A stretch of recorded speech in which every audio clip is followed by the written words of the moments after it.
The video you're about to see is standard operating procedure and happens thousands of times per week in the United States.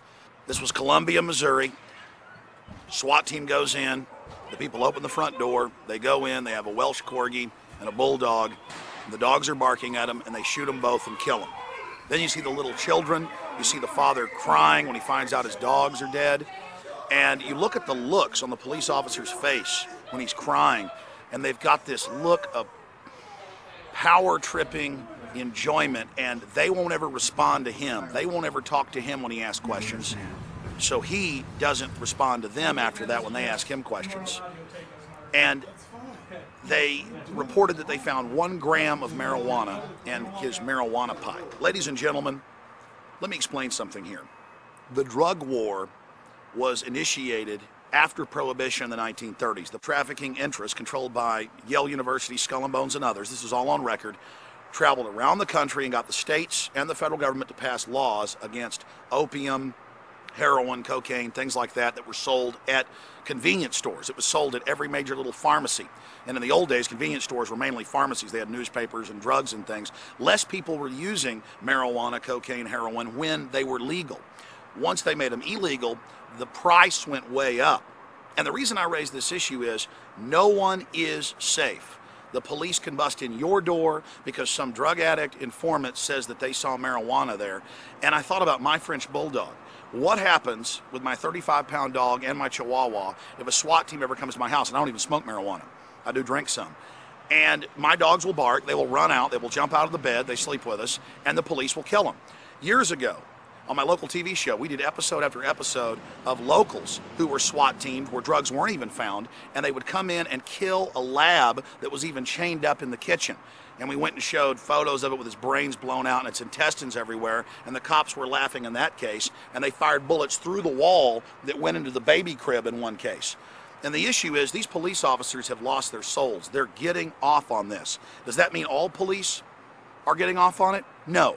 But the issue is the phony drug war gives the Pentagon that's involved in it and the militarized police an excuse to be involved in our daily lives, to knock down our doors, to give them some type of fake jurisdiction. So we're going to play you clips from this video of what they've done, and we'll post the full video shot by the police up in the corner if you want to watch it.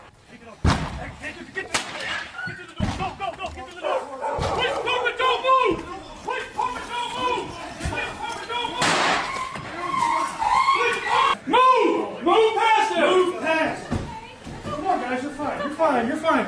Somebody turn around. Stay around. Don't move! You understand? Put your hands behind your back. Do it now. Behind your back! What is happening? Search warrant. Narcotic search warrant. Don't move. Search. Turn around right here. Don't move. Did you shoot? Did you shoot my dog? Stand Did you still. shoot my dog? Stand still. Oh my God! My dog is nice. She was probably trying to play with you. Come over here. She was probably trying to play with you. Once we get down, let's get him in the car. C-Cup? Yeah. You have the right to remain silent. Anything you say can be law. You have the right to talk to a lawyer and have him present with you while you're being questioned. Do you understand? We'll take that as a yes. You are on audio tape, as a matter of fact. That's fine. Okay, come on. I didn't do anything wrong. Right. But this is why I'm doing this video. This is why I'm so outraged. This is the key. It has come out in the last 8 years that the Taliban had cut off almost all opium production in Afghanistan, previously the main site of opium that then produces heroin. And that the U.S. government went in and started helping the Afghans grow the opium again. And of course the CIA got caught in Vietnam on record shipping opium out. They were caught in 1996. Even the CIA Inspector General admitted that most of the cocaine for the crack cocaine epidemic was shipped in. And now in Afghanistan, because Pat Tillman wrote letters home before they killed him saying, look, we're growing the opium, this is wrong, I'm against this war, it's a fraud.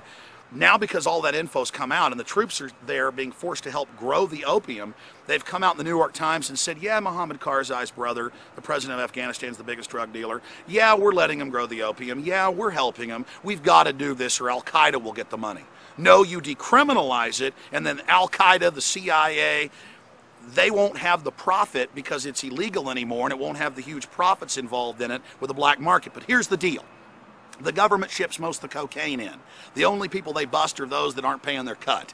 Okay, the government ships in almost all the heroin. It's more than up 12 times what it was 8.5 years ago when we invaded Afghanistan. Record numbers, over 90% of global opium is coming out of Afghanistan, and they have Geraldo Rivera there with the Marine Corps commander going, I don't like it, but we've got to help them grow it, and you know, we're here letting them do it. The hard part now is governing this province, a province, as you suggest, that has become addicted to opium in many, many ways. That is the principal crop that is being grown here. The Taliban lend the farmers the money. They are indebted to the Taliban. They have to grow the opium. Now the Marines, in their success, are in a sense a victim of their success, because now the population is, you know, they have these opium fields, and we are tolerating it. We are tolerating the cultivation of the opium because we know that if we were to destroy it now, the population would turn against the Marines, and it would be a real security risk. You're watching as this opium is being grown. I know it grinds at your gut. How do you deal with it? What are you doing about it? Well, frankly, this is a part of their culture. So while it might grind in my gut, it's what they do. I fault the politicians for putting the Marines in this position, you know, where we can't eradicate these crops for security reasons. And that's the point. They ship it in to have an excuse to bust down your door and build giant prisons. We have the biggest prison population in the world, and no one is safe. I've seen countless reports of, you know, retired CPAs and people when the SWAT team raids the wrong house and kills them, or old ladies, 90-something years old, and they shoot them and kill them. And then you see the cops laughing about it, you see them enjoying it, you see them on this big power trip. And you also have the police raiding real drug dealers and keeping the money, keeping the drugs, seizing their assets, taking cash out of people's wallets on the highway, letting illegal aliens go that have been caught with $105,000 of drugs just last week in Tennessee. The government runs the narcotics business. And they then put you in their private prisons, making license plates and making furniture to then compete with everybody else that's on the outside. So the prisoners are making 25 cents an hour. That drives down wages just like the illegal aliens do. Mexico is collapsing because of the phony drug war. The United States is going to collapse. And this is pure Nazi Germany, to have men come in your house and kill your dogs because they bark at them every single day in this country, and then just sit there smugly enjoying the power trip from what they've done.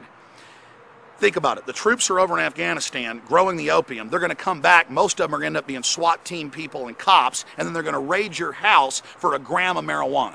You think about that.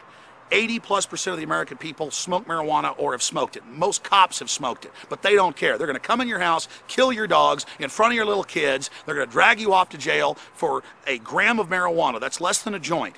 This is completely disgusting and sickening.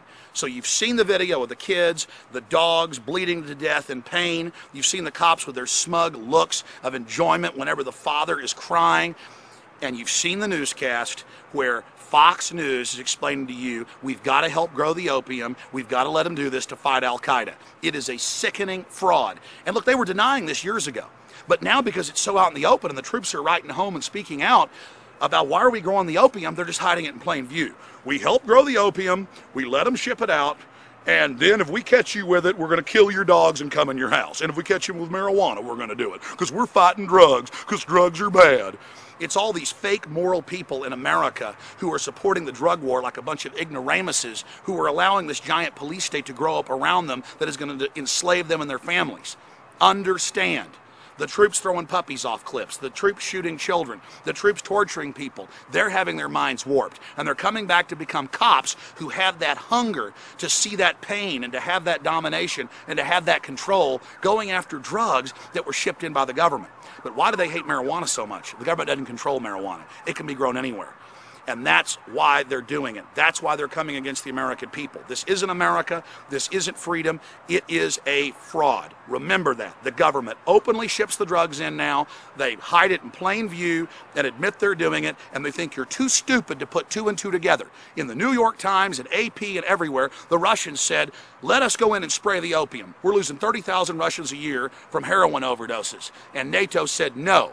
We're not going to allow eradication. U.S. troops are now basically farmers. They're helping grow the opium, protecting it, and then it's shipped out of the country. And it's come out that a lot of the big defense contractors and private mercenary groups are busy flying the drugs out. And they're also using rendition CIA aircraft for kidnapped people in the U.S. and worldwide they grab to also fly the drugs in and out. That's like a few years ago, Reuters reported that a CIA aircraft filled with pure cocaine coming from the source crashed in Mexico.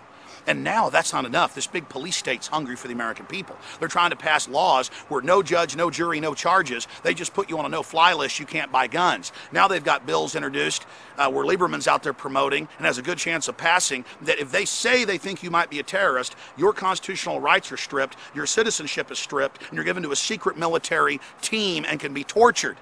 This is an illegitimate criminal narcotics trafficking government. Stop shipping the drugs in, government, and stop using it as a pretext to pack your private prisons and raid people's houses while the cops get stinking rich off all the drug money and drugs they steal.